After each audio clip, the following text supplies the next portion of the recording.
Qué bueno. Me alegro de verlos esta mañana a todos y agradecer al Señor por este tiempo que nos permite tener juntos para estudiar y conocer un poco más de su palabra. Eh, Siempre para nosotros debiera ser lo más importante, es conocer más de Dios y a la vez saber también qué es lo que Él requiere para nosotros. El jueves estuvimos en nuestro estudio de doctrina acá, estamos hablando de los atributos de Dios y dentro de lo que estamos mirando es que el Señor es supremamente poderoso para hacer mucho más de lo que nosotros pensamos o creemos que Él puede hacer. Yo creo que esa es una seguridad y una confianza que nosotros debemos tener, que estamos ante ese Dios que es poderoso para hacer mucho más de lo que nosotros pedimos, pero también es soberano. Y eso también yo creo que nos debe a nosotros dar confianza en el hecho que si Él es soberano y hasta ahora Él nos ha guardado, Él lo va a seguir haciendo. Él nos va a dar todo lo que usted y yo necesitamos para vivir esta vida que nos toca vivir en este mundo, sabiendo que no es el cielo. Ojalá fuera el cielo, pero no es el cielo, ¿verdad? Y a veces vamos a tener como cositas del cielo, ¿ya? Pero vamos a ver a veces más cosas del infierno, a veces, aquí en esta tierra, lamentablemente. Pero Dios nos dice confiemos. Él nos da la confianza sabiendo de que lo que viene es realmente mejor. Esta mañana vamos a continuar con nuestro estudio del libro de Mateo. Sean todos bienvenidos a Calvary Cela. Yo soy el pastor, siempre les digo, por si acaso. ¿Sí? Y nosotros vamos a través de la Biblia, así que vamos a abrir nuestra Biblia en el libro de Mateo. Vamos a continuar con nuestro estudio del capítulo 13 de Mateo. Y no es que estemos estudiando solo el capítulo 13, vamos a estudiar obviamente de todo lo que está de ahí para atrás ya lo hemos pasado, vamos a pasar y vamos a seguir después con los otros evangelios. ¿Cuál es el próximo evangelio que vamos a estudiar?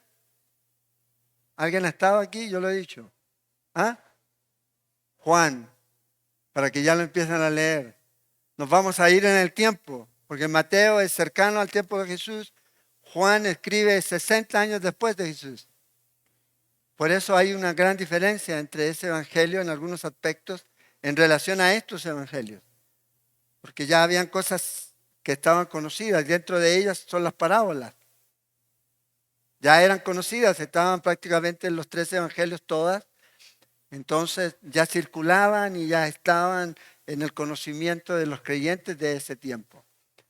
Y aquí vamos a irnos al capítulo 13, en el verso 33. Ahí vamos a retomar nuestro estudio en la parábola de la levadura. La semana pasada estuvimos hablando acerca de la parábola de este grano de mostaza, esta semilla de mostaza. Miramos ahí que tiene que ver con un aspecto de un crecimiento falso, tiene que ver con un desarrollo externo, tiene que ver con un crecimiento en las cosas que realmente no importan, pero para el mundo sí importan. Tiene que ver con que la gente se pueda sentir de la mejor manera a gusto, sin enseñar la verdad, sin confrontar y sin llevarlos por medio de la palabra. Se enreda demasiado en el entretenimiento, entretener, las luces, fuego, show, montaje, ¿ya? Y usted ve todo ese tipo de cosas que al final empañan lo sencillo que debe ser la vida de la iglesia y la práctica del evangelio aquí. Entonces, eso fue lo que estuvimos mirando la semana pasada. Hoy día vamos a pasar a esta parábola de la levadura. Y en el contexto en el que están estas parábolas, hasta este punto Jesús ha hablado de que hay problemas en la iglesia. Van a haber en el reino de Dios. Y yo creo que eso está muy ligado también a lo que usted puede ver en el libro de Apocalipsis, en el capítulo 2 y 3. Y vamos a mencionar algunas cosas ahí. De hecho, para adelantarte, fíjate que en estas cartas que el Señor escribe a las iglesias, en 4 de ellas habla de Satanás en medio de la iglesia. En 4 de ellas. ¿Eso qué quiere decir? Que nosotros pensamos que Satanás está afuera, o los emisarios de Satanás, los falsos maestros, los creyentes falsos, los hermanos falsos, como habla Pablo en Gálatas, están afuera, pero no, están ahí. Y aquí lo que nosotros estamos viendo es que el Señor está trayendo una progresión, al menos en estas parábolas. Y ya habló ya de la semilla, cómo es sembrada, cómo cae en el corazón, y cada uno debe responder a ese corazón, o a esa semilla debe responder ese corazón, si recibe o rechaza a Cristo. Y dentro de eso va a haber gente que va a recibir con gozo, pero los afanes de esta vida lo van a ahogar. Y van a hacer infructuosa esa semilla. Pero en una cae y esa da 100 por 1, 30, 60 y así va. No todos tenemos que dar el mismo fruto, pero todos tenemos que dar fruto. Y luego pasamos al trigo y la cizaña, que está entre medio, alguien lo siembra ahí. Y el Señor dice, no lo quite, porque no sabe cuál es cuál, puede dañar. Y a veces eso pasa. A veces es evidente, pero a veces no. Y ahí es donde uno tiene que aprender a esperar y estar en este proceso, ¿verdad?, de evangelizar, de llevar el mensaje.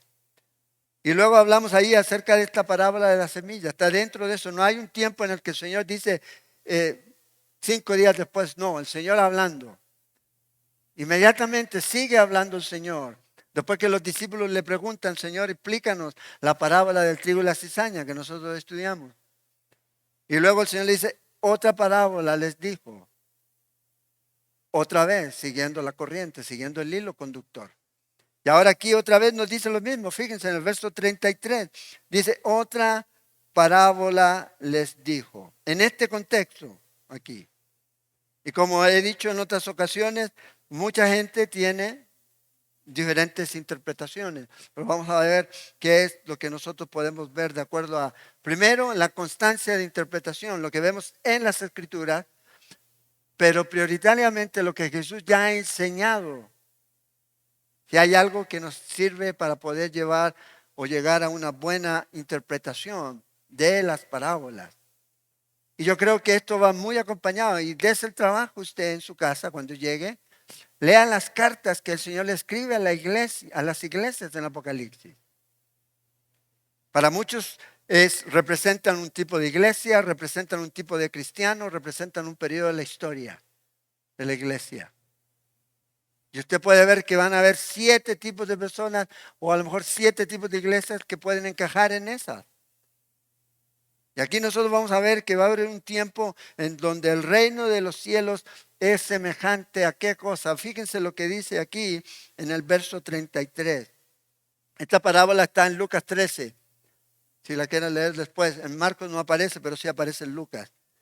Les dice que el reino de los cielos es semejante a la levadura, primera cosa aquí que podemos ver, que tomó una mujer. Estamos observando lo que nos dice el texto. Y vean que es interesante, dice que escondió en 3 medidas, en 3 medidas de harina. Cada medida podía equivaler a 13 kilos. ¿Ya? Ahora 3 medidas no es algo que usted no pueda ver en las Escrituras. ¿Se acuerdan cuando fueron a visitar a Abraham estos ángeles? Y Abraham mandó a su esposa Sara que cocinara, hiciera pan. Dice 3 medidas de harina, les dice, que hicieran. Y era bastante, ¿ya? Era bastante. De hecho, algunos piensan que se pueden alimentar hasta 100 personas con estas 3 medidas de pan, que fueron ahí, dice, escondidas aquí, hasta que todo fue leudado. El énfasis aquí es la levadura que leuda. Ese es el efecto. la levadura produce un efecto en la masa. De ahí eso es algo que usted, si ha tenido la oportunidad, yo tuve la oportunidad de trabajar en lo que en Chile llamamos una masandería, ¿ya? Cuando era joven, ¿ya? Y era, no piensen que hacía pan, pues no vayan a pedir que haga pan. No, yo era el que limpiaba las latas donde se ponía el pan. Pero veía cómo, porque yo era pequeño, ¿ya? Bueno, no tan pequeño. Y veía cómo se hacía y cómo echaban los tucos, los pedazos de, ¿verdad?, de levadura ahí, y los dejaban ahí, los tapaban la masa, después de dar la vuelta, la dejaban ahí para que subiera. Y afectaba a toda la masa, ¿ya? A toda la masa. Y luego ya ahí el maestro, el panadero, pum, pum, hacía el pan y lo metía al horno, ¿ya? Pero aquí, para nosotros, uno no ve nada malo, pero para un judío tenemos que pensar en la mente de aquellos que estaban escuchando ese día. ¿Qué era para ellos la levadura? Y aquí habla de un crecimiento. Habla de un crecimiento que en la parábola de la semilla es externo, aquí es interno. Es algo que produce, podríamos decir, tras bambalinas a veces. Que está ahí creciendo, pero no está creciendo de la forma natural. Entonces la pregunta aquí es, ¿qué era la levadura para un judío? Porque los que estaban escuchando eran judíos. Bueno, ellos tenían la orden del Señor de no usar levadura en sus sacrificios, en sus ofrendas, especialmente en la Pascua. En Levítico 2, verso 11, les dice a ellos, no usen levadura. De hecho, en la Pascua, ellos tienen esta práctica, esta ceremonia, estos pasos que ellos van dando cuando van tomando la Pascua, que dejan cierta medida de masa con levadura para que los niños la encuentren y la saquen y la limpien. ¿Ya? Para ellos hablar de esto era, obviamente, están pensando en algo que no es bueno, que fermenta, es un trozo. En ese tiempo lo que ellos hacían era, hacían la levadura, que son como estos honguitos que producen, ¿ya? Y se ponían la masa. Se hacía la masa, se sacaba ese pedazo de masa y se guardaba. Pum, y cuando iban a hacer otra vez más pan, se tomaba ese pedazo que habían dejado con levadura y lo metían ahí en la masa, lo revolvían y lo dejaban ahí y luego sacaban un pedazo y ahí siempre iban guardando un pedazo de masa para hacer su pan. Pero aquí el Señor les muestra a ellos, ¿ya?, en el Antiguo Testamento que ellos no deberían hacer pan con levadura, especialmente cuando ellos salieron de Egipto. Entonces esto se iba mezclando, esa masa con levadura se iba mezclando con la nueva masa y se iba mezclando y se iba usando. Y lo que iba produciendo obviamente es esta fermentación. Se impregnaba de tal forma que atravesaba toda la masa y la infectaba. Y esto es lo que el Señor está diciendo aquí. Generalmente la interpretación popular típica de esto es un crecimiento del Evangelio. ¿Ya? Ahora quiero decir algo, no todo crecimiento es bueno. Porque a veces nosotros pensamos que todo crecimiento es bueno. No, hay crecimiento. Si a usted le sale algo aquí en el cuerpo que no es normal, ese crecimiento obviamente no es bueno, se lo tienen que quitar. ¿Verdad? Dice, eso es un tumor, eso es eso es un aquí. Algunos no diga la palabra, pastor. ¿Ya? Cáncer. Entonces, ¿qué hacen? Hay que quitar eso. Sí, está creciendo ahí, no es normal, no es parte de eso. Entonces, no todo crecimiento necesariamente es bueno. Y aquí el Señor está hablando de que hay un crecimiento que es peligroso. Pero hoy día cuando usted lee los comentarios viene el Evangelio, se infiltra en la sociedad y la iglesia empieza a afectar a todo el mundo. Ahora, seamos razonables en esto, razonemos, pensemos, ¿cómo está el mundo ahorita? ¿Está mejor o peor? Entonces yo creo que tenemos un problema al observar el mundo en el que estamos viviendo. Porque el mundo hoy día está peor y la iglesia está pensando que ellos pueden hacer un mundo cristiano sin Cristo. Y eso es imposible. Y en realidad el establecer el reino de Dios aquí en la tierra es algo que Él va a hacer. Hoy día hay una teología que lamentablemente tiene bastantes seguidores porque ataca a veces al sentimiento social, no al espiritual, a mejorar el sistema económico, a mejorar los sistemas de, qué sé yo, de salud, igualdad, y etcétera, etcétera, etcétera. Y lamentablemente hay iglesias que tienen esta teología del dominio del reino ahora, que están en esto. Y lamentablemente usted no ve esto en la iglesia. Imagínese tener en este mundo ya la mentalidad o que los creyentes estén tratando de transformar este mundo en un mundo cristiano, diciendo que la iglesia puede establecer el reino de Dios antes de que regrese Cristo. Esta es la idea de este tipo de enseñanza, de tipo de doctrina. Pero la mayoría de los cristianos no entienden que esto es un engaño de Satanás, porque los hace desenfocarse de la prioridad más importante y la necesidad más importante del ser humano. ¿Y cuál es? No es una casa, no es salud, no es un mejor de todo, sino es su pecado, que lo va a mandar al infierno con buena casa, con buena salud, con mucho dinero, si no se arrepiente. Ese es el problema.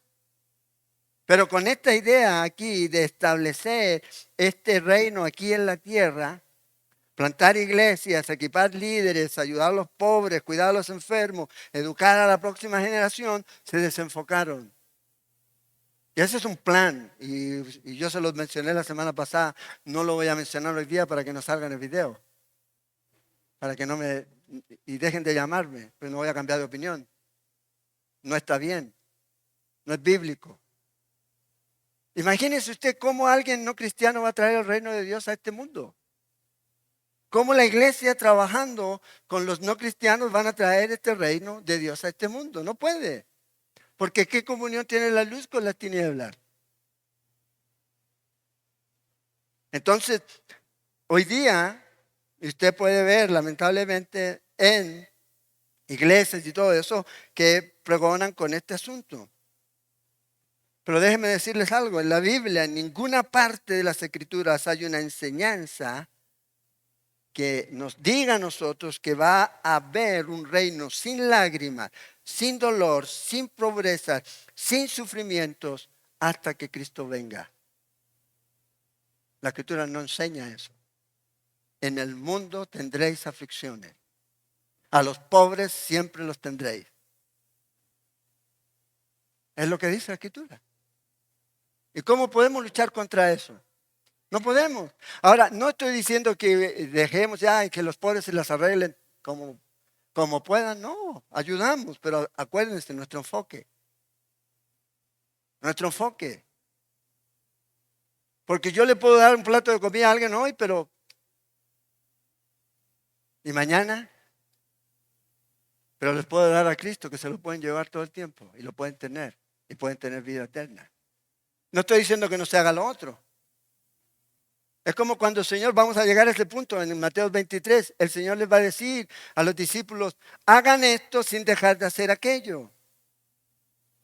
Entonces, como quieren impactar a este mundo,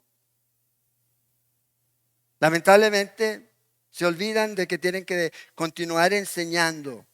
Y este tipo de cosas ha infectado a la iglesia. La iglesia. Cuando realmente estemos en el reino de Dios, esto va a cambiar. Lea el libro de Isaías. Y si lo quiere estudiar, ahí está. Nosotros estudiamos todo el libro de Isaías, 66 capítulos. Y cómo habla acerca del reino y cómo va a ser. Y ahorita no estamos en el reino. Es más, la iglesia no está ganando ventaja. Al contrario, el mundo está ganando ventaja en la iglesia.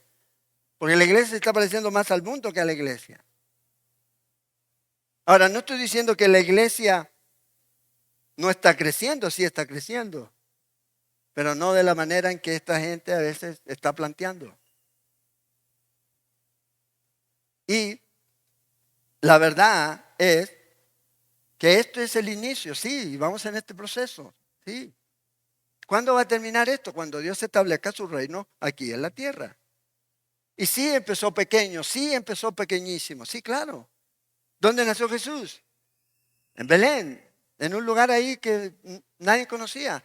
Pero Miqueas 5:2 nos dice que ahí estaba, donde iban a ser el Mesías.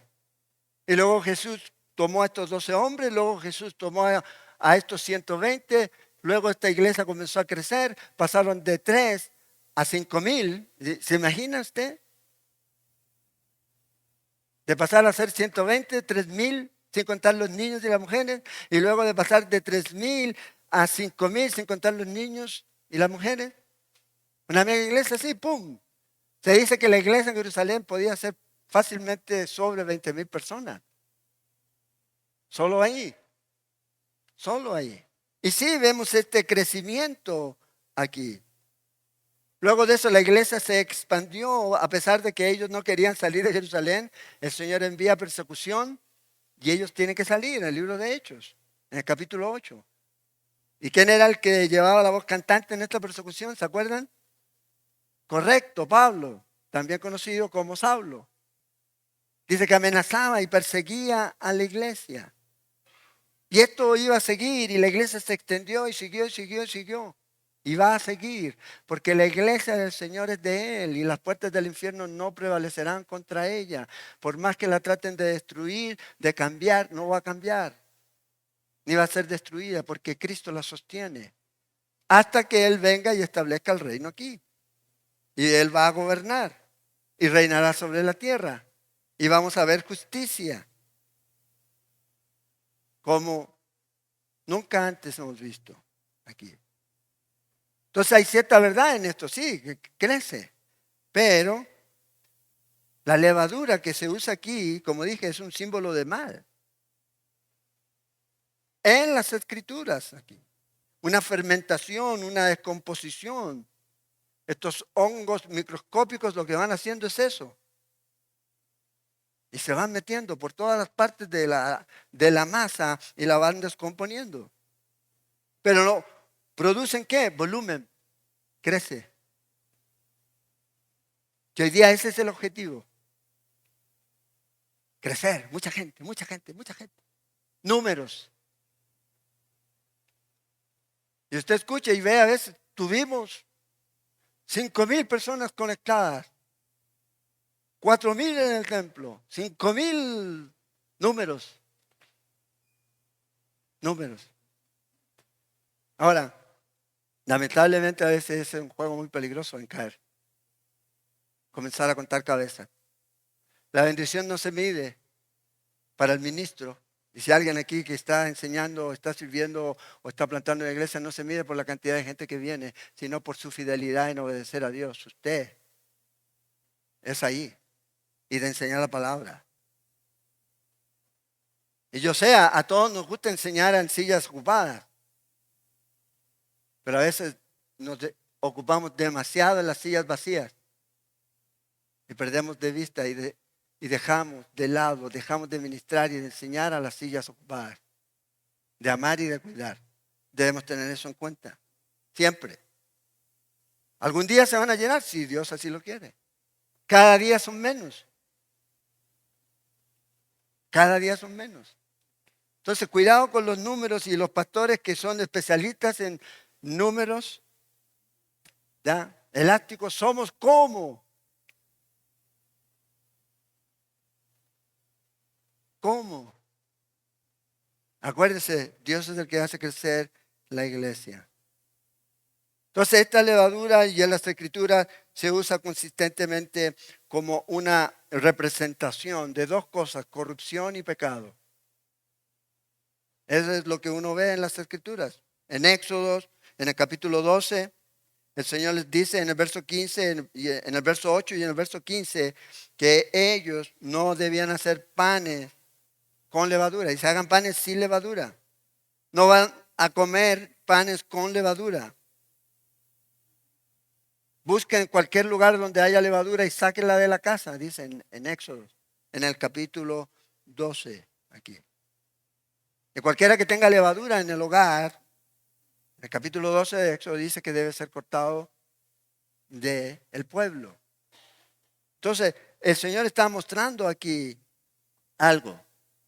Hay una sutileza de algo que se va infiltrando, como la cosa. ¿Va? Y la idea aquí es doctrinas falsas. Falsas. Cuando usted lee el libro, y otra vez, Apocalipsis, en el capítulo 2 y 3, dice que ustedes han tolerado a esta mujer Jezabel. Es un tipo, ¿ya?, de alguien que mete a la iglesia falsa doctrina. Ustedes saben quién es la Jezabel, ¿verdad? No me digan así. Esa era la esposa de un rey de Israel. Y él era bruja. E introdujo idolatría. Y trajo a los sacerdotes de Baal. Y sacrificaban niños. En el reino de Israel. En el reino de Israel, cerca del templo, del lugar más santo para ellos, ellos tenían un altar para Baal donde quemaban los niños. Y esta mujer era la que llevaba cantante el asunto ahí. Entonces el Señor le dice, hey, ustedes han tolerado eso. Hablando de la iglesia, doctrina, idolatría. Entonces aquí el Señor está diciendo, hey, este punto es algo que se está introduciendo a la iglesia que deben tener cuidado. ¿Por qué? Porque va a producir corrupción. Va a dañar. Por eso ellos eran mandados a limpiar sus hogares. Ahora, vean lo que dice en el libro de Mateo, nuestro Señor Jesús, hablando acerca de la levadura. En Mateo capítulo 16, verso 6. Y la levadura, pasos más, es lo que hace es podrir. Es lo que hace, pudre. Lo que toca lo va a pudrir. Lo va a contaminar. Lo va a producir un efecto que al final, va a ser la contaminación ahí. Jesús les dijo, mirad, verso 6, guardaos de la levadura de los fariseos y de los saduceos. Luego en el verso 11 les vuelve a decir, ¿cómo es que no entendéis que no fue por el pan que os dije que os guardaseis de la levadura de los fariseos y de los saduceos? Ahora en Mateo, verso 12, el capítulo 16. Entonces entendieron que no le había dicho que se guardasen de la levadura del pan, sino, y aquí vea lo que está diciendo, los discípulos, inteligentísimos ellos, llegaron a la conclusión de la doctrina de los fariseos y los saduceos. Que se guardasen de esta doctrina, que esta levadura lo que estaba haciendo era traer doctrina de hombre. Luego en Marcos capítulo 8, verso 15, les dice, y él les mandó diciendo, mirad, guardaos de la levadura de los fariseos y de la levadura de Herodes. Entonces está hablando aquí de esta levadura de los fariseos. ¿Cuál era la levadura de los fariseos? En su falsa doctrina, hipocresía. Hipócritas es lo que eran. Y enseñaban falsa doctrina. En el capítulo 12 de Lucas, el Señor lo deja claro en el versículo 1. Guardaos de la levadura de los fariseos, que es la hipocresía. Guárdense de ellos. Entonces, saduceos, fariseos y todos estos religiosos de este tiempo, lo que estaban haciendo era enseñando falsa doctrina y eran hipócritas. Ahora sigamos mirando en Corintios, el capítulo 5 de 1 de Corintios, verso 6. El Señor les dice a la iglesia por medio del apóstol, no es bueno vuestra jactancia. Vea lo que dice, ¿no sabéis que un poco de levadura leuda toda la masa? Limpiaos pues de la vieja levadura para que seáis nueva masa, sin levadura, como sois. Porque nuestra Pascua, que es Cristo, ya fue sacrificada por nosotros. Aquí se menciona por primera vez en las cartas el problema de la levadura. ¿Y cuál era el problema que representa la levadura aquí en la iglesia de Corinto? Inmoralidad. Entonces, fíjate, tenemos falsa doctrina, hipocresía, inmoralidad. Es lo que tenemos. Es lo que el Señor les está advirtiendo y Él está diciendo, esto se va a mezclar. Esto se va a mezclar. Y cada vez que usted ve hoy día, a veces se va a encontrar con eso. Pastores que caen en inmoralidad.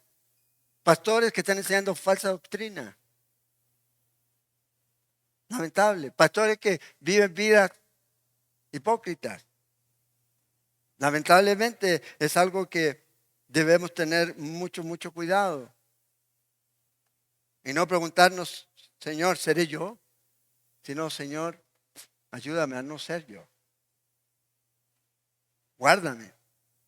En Gálatas 5:9 dice que un poco de levadura leuda toda la masa. ¿Cuál era el problema aquí con la levadura? ¿Qué representa el legalismo?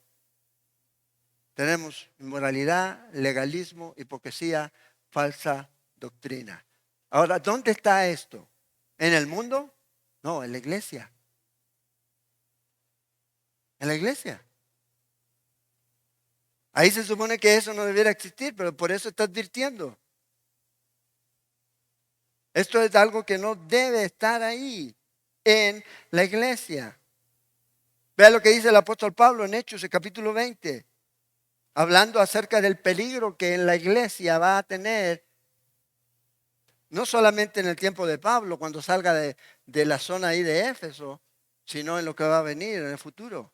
En el capítulo 20 de Hechos, verso 29, dice el apóstol Pablo, yo sé que después de mi partida entrarán en medio de vosotros lobos rapaces que no perdonarán el rebaño. Pablo le está diciendo, hey, van a ver lobos rapaces. Van a ver. Ahora, Pablo está hablando de la iglesia que él pastoreó por 3 años. Y que luego pastoreó Juan, o Timoteo y luego Juan. De esa zona, él dice, hey, van a salir de aquí lobos, van a meterse lobos. Pero también les dice en el verso 30, y de vosotros mismos, ¿se imagina? Mirando ahí a los ancianos de las iglesias que estaban ahí y de ustedes. ¿Se imagina? Hubiera empezado a nombrar uno por uno, tú Pedro, tú Andrés, tú es. Lo que les dice es una advertencia. Se levantarán hombres que hablen cosas perversas. ¿Para qué? Para arrastrar tras sí a sus discípulos. Por tanto, velad. Esta es la exhortación. Vele, tenga cuidado, porque van a venir lobos y van a salir falsos maestros. Y ahí vamos a ver cómo los podemos identificar. Velad y acordaos que por 3 años, de noche y de día, no he cesado de amonestar. No he cesado de ponerles en su mente. No he cesado de advertirles. No he cesado de aconsejarles. Esto es lo que él está diciendo. No he cesado de reprenderte suavemente. Esta es la idea de esta palabra, amonestar. Lo hizo, imagínate, por 3 años, con lágrimas, a cada uno. Dice. ¿Quiénes eran los que estaban ahí? A los líderes. Él los advirtió. Prepárense para lo que viene. Entonces, no es bueno cuando estamos leyendo aquí, de acuerdo a lo que hemos visto, en el verso 33, semejante a la levadura, el reino de los cielos, que tomó una mujer y la escondió en 3 medidas de harina hasta que todo fue leudado. Y creció, impactó a todo. Sí, usted puede decir, el cristianismo se escucha, pero ¿qué impacto tiene? Porque ese es el punto, ¿verdad? ¿Qué impacto está teniendo en las comunidades, en el mundo? Con el Evangelio. Entonces, este crecimiento que está teniendo esta iglesia o el reino de Dios durante el periodo que el Señor venga entre su primera y su segunda venida, van a existir pájaros malignos que se van a meter a la iglesia. Van a existir falsos maestros. Van a enseñar falsas doctrinas y se van a infiltrar. Se van a infiltrar. Por eso tenemos que ser nosotros como iglesia y como creyentes una diferencia entre un cristiano genuino y la cristiandad. Porque en la cristiandad incluye todo. Incluye todo, todos creemos, dicen. Pero no todos creemos lo que la Biblia enseña. El mundo no sabe esa diferencia. Nosotros sí debemos saberla. Que hay cristianos genuinos y hay cristiandad. Los mormones, los testigos de Jehová, no, pero sí son todos iguales. No, porque no creemos lo mismo. Hay ese paraguas bien amplio en donde a veces nos quieren catalogar a todos. Y la iglesia debe hacer una diferencia aquí. No creer cualquier sistema o tener cualquier sistema de creencia. Nuestra creencia, nuestra doctrina debe estar fundada en la palabra de Dios. Muchos creen en un Cristo diferente al que nosotros creemos. Muchos se oponen a las enseñanzas de Cristo y se llaman cristianos, pero ¿sabe dónde están? En las ramas. Son estos pájaros que están ahí en el mundo y están en la masa, infiltrados. Y los escuchamos y los vemos y les damos like. Yo les digo una cosa, si usted va a citar a alguien, cerciónese primero de su teología antes de citarlo.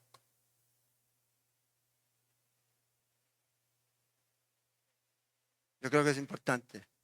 ¿Qué cree? Sí, porque esto puede ser muy bonito. Puede creer, sí. ¿Y el resto qué? ¿El resto qué? ¿Cómo se llama este señor de la India que guardó silencio? Gandhi. Y algunos lo citan a Gandhi. Suena muy bonito. Pero no. Cita a Pablo. Cita a Pedro. Cita a Juan. Cita a David. No, es que eso significa que tengo que leer para saber qué es lo que ellos enseñaron, le dijeron. Y este no, este está ahí, está listo. ¿Cómo le dicen? Para postear. Tenemos que tener cuidado aquí. La otra vez yo estaba escuchando a un señor, no sabía quién era, pero me llamó la atención. Y estaba todo bien, bien. Y de repente dice algo él que me reprendió y seremos dioses. Dice. Hijo, le dije, son mormones, serán mormones. Y sí, eran mormones. Y si usted lo escuchaba y si usted no conoce la escritura, se van todas. Se van todas. Bueno, hay otros que al que no abre la Biblia yo no lo escucho de fijo. Si la va a citar solo de memoria y no la va a abrir. Y si nadie más tiene Biblia en el lugar, yo me pongo nervioso. Es que tenemos las notas para ir llenando. No, yo quiero que usted se preocupe de ir mirando la Biblia. Y sí, haga notas, sí, pero con su Biblia abierta. Hay algunas Biblias, y voy a pasar una publicidad, ahí tenemos a la venta, no mentira, que tienen un lugar ahí para que usted vaya escribiendo. Porque usted debe ir viendo lo que está diciendo. Y mirando un poquito más arriba y un poquito más atrás, en qué contexto está. Vea, hermanos, y esto es serio. ¿Por qué? Porque en la iglesia del Señor usted va a tener a los Caínes, a los Baal, va a tener a Judas, va a tener a Absalón. Los va a tener ahí. Y si no sabemos discernir, no, esos están fuera de la iglesia. No, están dentro, porque están ahí para confundir, para engañar, para robar, para aprovecharse de la gente. Los Balaán están ahí. Y hoy día usted los ve en los canales de televisión, en los programas de radio, pidiendo y pidiendo. No se cansan. Y hay algunos que llegan a decir, si usted no me manda la ofrenda, el Señor me va a matar, que te mate. ¿Se imagina? Hay gente que le manda. Yo estoy por decir eso, a ver si completo para irme de vacaciones. Y hay gente que es engañada, lamentablemente. Ahora, ¿qué produce la levadura? veamos rápidamente algunas cosas que la levadura va a producir en la iglesia y probablemente en la vida de los creyentes. Gálatas 5:7. La levadura siempre va a producir estorbo. Vea lo que dice ahí. Vosotros corríais bien, iban bien, habían sido salvos por gracia, manténgase ahí. Pero ¿qué los estorbó para no obedecer la verdad? Dice. Fueron engañados. Se metieron estos maestros falsos. Y debemos tener cuidado. No debemos ignorar el pecado, porque al ignorar el pecado en la iglesia lo que estamos haciendo es promoviéndolo. Y no se extrañe si usted está en pecado y nos damos cuenta que hay uno de los ancianos o de los pastores se acerca a hablar con usted. Cuidamos el rebaño. Cuidamos el rebaño. Y no importa quién sea. Primera de Tesalonicenses 5:21. Examinarlo, dice. La palabra aquí, examinarlo, es lávelo con ácido. Todo. Y retén lo bueno. Aférrese. Lávelo. Saque todo. Examínelo bien. ¿Y cómo lo hacemos examinándolo bien? Por medio de la palabra de Dios. Y luego dice en el verso 22, absteneos. Reténgase usted mismo de hacerlo. No lo haga. Lo puede hacer, pero no lo haga. ¿De qué se debe abstener? De toda especie de mal. O a cualquier cosa que tenga apariencia de mal. Aquí. Entonces aquí está la advertencia. ¿Qué te impide crecer? Bueno, tienes que matarlo. Porque no se va a ir. Tienes que cortarlo, tienes que quitarlo porque no te va a dejar crecer. Y eso es lo que se hace. ¿Por qué? Porque a la larga va tomando todo tu vigor, todo, tu energía, todo. Y te seca y te mata. ¿Qué tienes que hacer? Quitarlo. Examine. ¿Y cuál debe ser el ideal para nosotros como iglesia? Es lo que el Señor le dice a la iglesia en Apocalipsis, en el capítulo 3. A la iglesia de Filadelfia, aquí. Le dice, aquí yo sé, he abierto una puerta grande para que lleves el evangelio, pero también yo sé que tienes poca fuerza.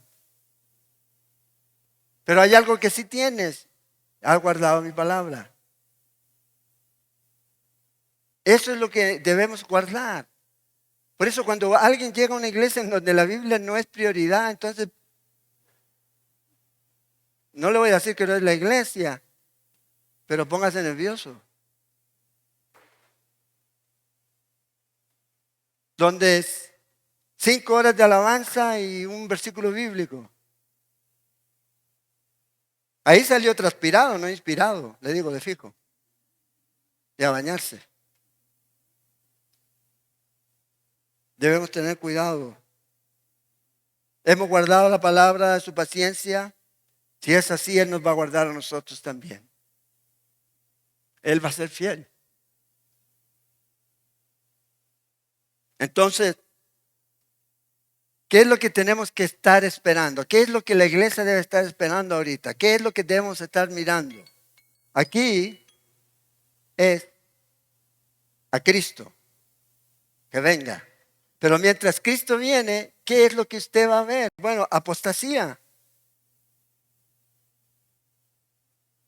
Sí, yo sé, y a veces nos gustaría en nuestro fuero más interno de que hubiera un gran avivamiento final. Pero la maldad de muchos va a traer que el amor de muchos, la fe de muchos, se enfríe. Es lo que vemos.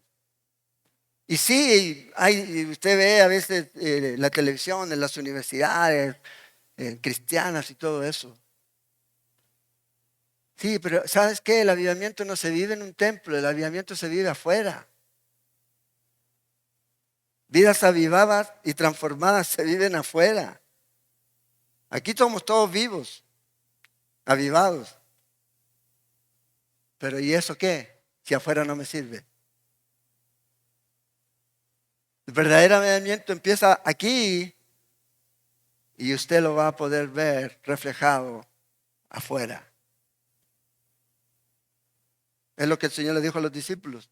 No salgan a ningún lado, esperen que venga sobre ustedes el Espíritu Santo. ¿Y qué hicieron ellos? Esperaron, vieron el Espíritu Santo y ¿qué comenzó? Bueno, Dios comenzó a trabajar y a moverlos y llevarlos por todas partes. Aunque no querían, por eso envió persecución. Y Satanás, como vio, dijo, no lo puedo destruir, me les uno. Y se infiltró. ¿Y qué metió? Falsa doctrina.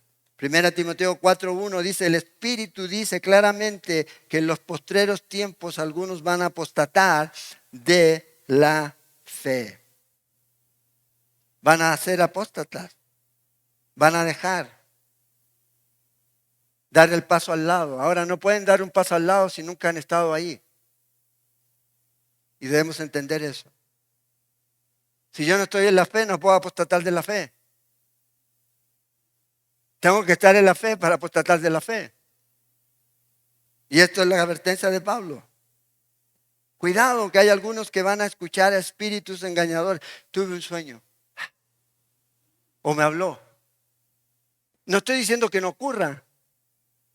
Pero cuidado. Que así es como a veces comienzan a formarse movimientos heréticos y a doctrinas de demonios. Entonces, esto es lo que vemos, es un peligro. Y debemos abrir nuestros ojos. Por eso el Señor dice que esto fue escondido aquí, dice ahí en el verso 33, y escondió en 3 medidas de harina hasta que fue leudado. Está escondido ahí. Y Satanás nos odia porque odia a Cristo. Y si usted ama a Cristo, te odia a ti, odia a la iglesia. Y desde el principio ha tratado de destruir. Desde el principio, desde Génesis. Entonces nosotros debemos tener cuidado. La primera señal que Jesús le dice a los discípulos en Mateo 24, que ellos debían estar atentos cuando, antes de que Él viniera, es engaño. Les dice que nadie os engañe. Van a venir engañadores. Miramos nosotros en el capítulo 7 que estos engañadores vienen como ovejas con vestidos de piel de oveja. Ellos no dicen soy el lobo, no. Ve, ve. ¿Ya? Son demonios. Y Jesús le dice en Mateo 24:11, muchos falsos profetas se levantarán y engañarán. Y la palabra aquí que Jesús usa aquí en engañar, en el capítulo 24, verso 11, es sacar a la gente del rumbo. Eso es lo que hace el engaño. Te saca del rumbo, te saca de tu enfoque, que debe ser Cristo.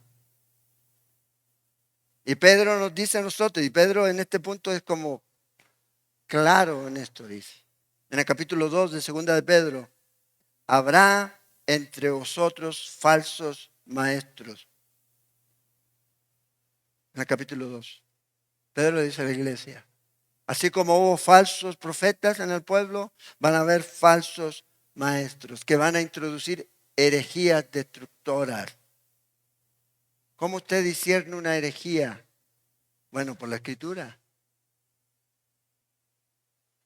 Tiene la escritura, tiene que ver y volver a la escritura. Y estos falsos maestros tienen una característica, la avaricia, dice Pedro, en el verso 3 del capítulo 2. Y por avaricia harán mercadería de vosotros.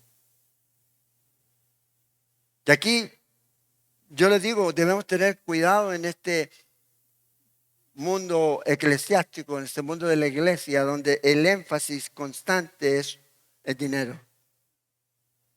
Constante, constante.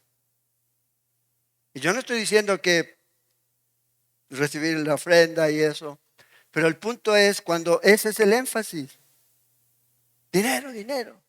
No estoy diciendo que usted no podemos hacer presente una necesidad y que Dios lo toque. Pero si yo voy a estar cada día que está detrás del púlpito, dinero, necesitamos su dinero, si queremos comprar el hotel, nos faltan solamente 20 millones de dólares. Por favor. Y eso, no. Acuérdense, Dios provee. No es cuánto Dios le va a decir a usted que debe sacar, no, es dar. El ministerio es eso.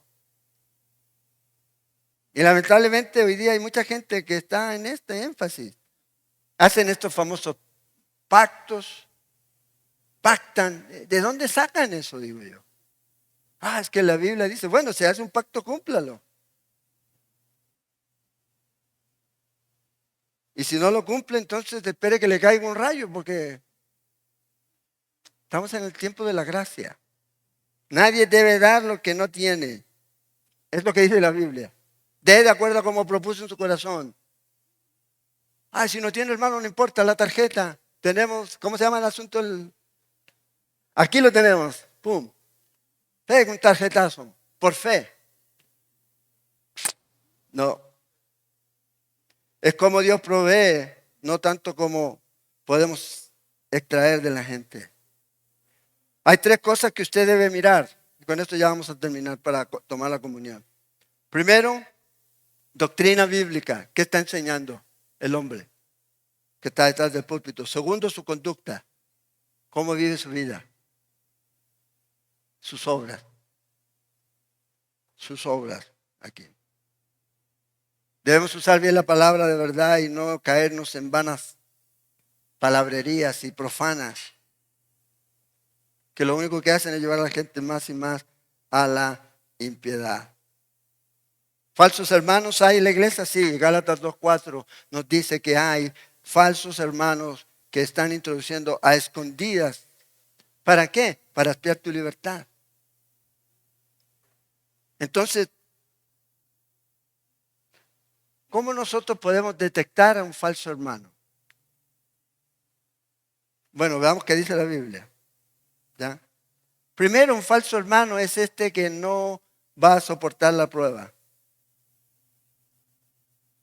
Vea lo que dice el apóstol Pablo en 2 Timoteo 3, versículos 10 y 11.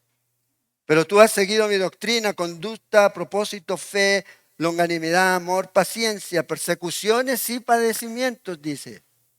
Es lo que ha soportado, como los que me sobrevinieron en Antioquía, en Iconio y en Listra. Persecuciones que he sufrido, de todas me ha librado el Señor. Hay muchos que por la persecución se van, por la prueba abandonan. Pablo dice, no van a soportar la prueba. Otra cosa que nos identifica un falso hermano es que no se someten a la autoridad. No les gusta. No les gusta. Judas 1:8, el penúltimo libro dice, no obstante, de la misma manera también estos soñadores mancillan la carne, rechazan la autoridad y blasfeman las potestades superiores. Entonces, autoridad no les gusta. No, yo soy mi autoridad. Bueno, suerte con eso. Un hombre que actuó de esta manera, Coré. La historia de Coré. Te voy a mencionar varias cosas aquí de Coré rápidamente que yo creo que van a salir ahí, que nos puede ayudar a identificar a estos falsos hermanos. Coré, y usted piense, buscó derrocar a un líder o el liderazgo. Es lo que quería hacer. Coré estaba tratando de disminuir la capacidad de un líder para liderar. Coré se quejaba del método de liderazgo que el líder estaba teniendo. Ese es Coré. Aquí no hay. Coré provocó disensión y división y trajo consigo y engañó a muchos. ¿Sobre qué? sobre el rebaño, sobre los líderes y sobre la enseñanza. Es lo que hacía este hombre. Muestra un espíritu de desafío. Aprueba en privado los pecados que condena en público. O sea, es hipócrita. Es hipócrita. Son independientes y orgullosos. Buscan un lugar de autoridad y liderazgo. Atacan el carácter de un líder o de los líderes, argumentando que son indignos para liderar. No saben. Incitan a otros a seguirlos en sus propias ideas. No están dispuestos a arrepentirse de sus actos divisivos. Y por eso se abrió la tierra y se los tragó el Señor. Ahora no pasa eso. Pero debemos tener cuidado que un día nos vamos a ir al cielo, creemos, y vamos a abrir nuestros ojos y vamos a estar en el lugar de tormento. Nunca te conocí. Nunca. Se apacientan a sí mismos. Y son siempre los que están en la controversia. Ahí. Entonces, falsa doctrina. Debemos cuidarnos. Conocer la Escritura. Conocer la palabra de Dios. Si queremos llegar al final de esta carrera, necesitamos el Espíritu Santo en nuestra vida. En nuestra vida. Y Él nos va a ayudar a llegar adelante. Use su Biblia, no para condenar a otros, sino para examinarse usted mismo. No para tirarle el versículo a otro, sino para tirárselo usted mismo. Y deje que el Espíritu Santo traiga y transforme su corazón. Su corazón. Falsos maestros siempre van a haber. Falsos líderes siempre van a haber. Mi propósito como pastor es el propósito que Dios dejó en su palabra. En Efesios 4. Enseñarla. Ese es el propósito de la iglesia. Educar a los santos para la obra. Para que no sean niños fluctuantes llevados por cualquier viento de doctrina, que un día sí, un día no, un día sí, un día no. No, firmes, estables en lo que han recibido de la enseñanza. Y Pablo podía decirlo, no he rehuido enseñarles nada. Todo se lo he enseñado. ¿Y cuál va a ser el resultado? Va a ser un resultado de que esta iglesia va a ser una iglesia que evangeliza. Hagamos una reunión de... Usted va a andar evangelizando, compartiendo de Cristo con otros. Su fe. Y el Señor añade. Y es lo que hemos visto. Es su obra. Acuérdense, inspiración pide el Señor, no transpiración. Hoy día hay mucha transpiración,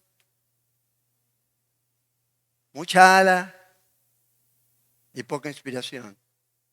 Y la inspiración no viene de un buen plan, la inspiración viene de Dios, su palabra. Tengo un buen plan. Jesús le dijo, no, ese no es el buen plan. Entonces, levadura hay. Examinemos todo por la palabra de Dios. Vamos a compartir la comunión. Voy a invitar a los ancianos. Si usted nos visita por primera vez y es creyente, ha creído en Cristo Jesús como el Señor y Salvador de su vida, puede compartir con nosotros la comunión. Esto no es exclusivo de una denominación. Y me gusta recalcar eso a mí. Dios nunca diseñó la denominación.